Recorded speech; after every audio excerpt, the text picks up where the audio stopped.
Alright, welcome back dental peeps. I am John Banner with Dental Photography Sensei, and today we are reviewing the MF R76 ring flash by Godox. Now, in case you're unfamiliar with this flash system, it's a single light system. It's a ring with lights around it, and it's really good for macro photography, but we use it for intraorals, everything in dentistry.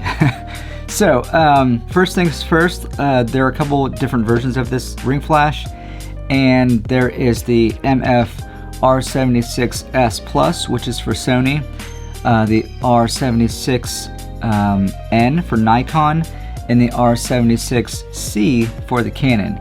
Now, the one that is universal is this one. This is the R76, but it does not have the TTL. So if you ever see TTL or ETTL, which is Canon's version, what it means is through the lens metering. So what that means is every time before you take the photo rest, like a second before, it's gonna auto adjust to how much power you need for the flash, so you don't have to constantly adjust it in your camera. But in my experience, I've never had to do that. I just set it and forget it, because your environments don't really change a whole lot. Let's go ahead and put this on. Inside the box, it comes with a bunch of these little rings, and then these are basically just sized for every kind of lens you can think of. So it's like a universal kit, adapter kit. So I want to go ahead and put this on very gently. You don't want to strip the threads in the camera lens, so do that. If you can hear that. All right, snaps right on like that. The instructions on the website tell you that you should flip the ring light upside down and then put the ring inside the ring and then put the camera on it and twist it like that, but it just doesn't make any sense to me. So I did it the easy way, and just what I'm doing right now is basically the easy way. All right, so what we're gonna do now is just slide the ring flash over the middle part. You have to be very careful here so it snaps. All right, you don't wanna put too much pressure on the lens. So we're gonna tighten that and bring it back. All right, and then that's the ring. And then we'll go here to the hot shoe. Make sure that the plastic piece is taken out of the hot shoe so you can put this on like that, and then we tighten it down. Okay, so now let's go into the settings. Now that we have our flash system all set up, or not set up, but I'm going to show you. I just want to go over just a couple things. If you want to eject the battery, there's a little button here. You just press that, push the battery out. It's kind of cool engineering how they put that in the side, makes everything flush, and just put it back in. All right, snaps back in like a gun and ammo. All right, so to turn it on, little on switch here, turns it right on.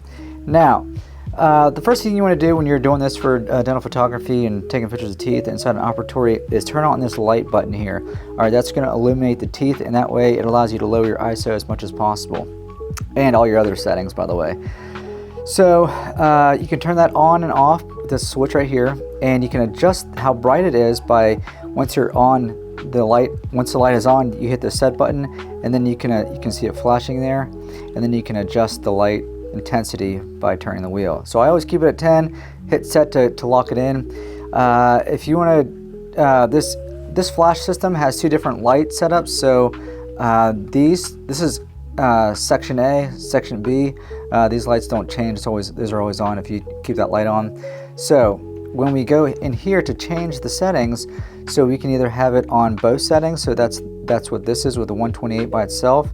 And then you can go both, and you can toggle in between which ones you want to change, and you can change the intensity so you can have shadows and things like that.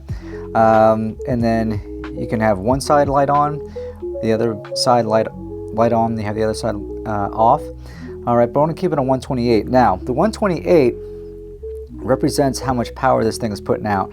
So if you have it at 1/128th of a second, what it's going to do, it's going to conserve the battery and give you as many pictures as possible. If you have it all the way up to 1, so it'd be 1/1, it's going to actually use a lot of power and suck the battery dry. So if you're taking a lot of photos, you don't want to recharge it, just keep it on 1/128th of a second. Okay. Now, as far as settings for the camera, let's go ahead and activate this. When you have a flash system, you can lower your shutter speed significantly on the camera, so you can literally cut it in half. So right now it's at 1/100th of a second, and our aperture is f10, and the ISO is at 1250. So whenever you're taking photos with a flash system like this, you don't want to get too close, because what it's going to do, demonstrate for you, it's going to overexpose like that, okay, just because the light is just so flash, it just has so much flash. Even if you have the lowest setting on the camera or on the flash system. But so what you have to do is actually stand back like that, probably maybe even that far, like 1.5 feet, to lighten it up, okay? Now if you want to zoom in and look at the photos, you hit this button right here. It's a little tiny, it's really, ridicule is what it is, but you can just press it, hold it down, and then you rotate this button up here, or this wheel, and you can zoom in. But first let's hit the play button to preview it.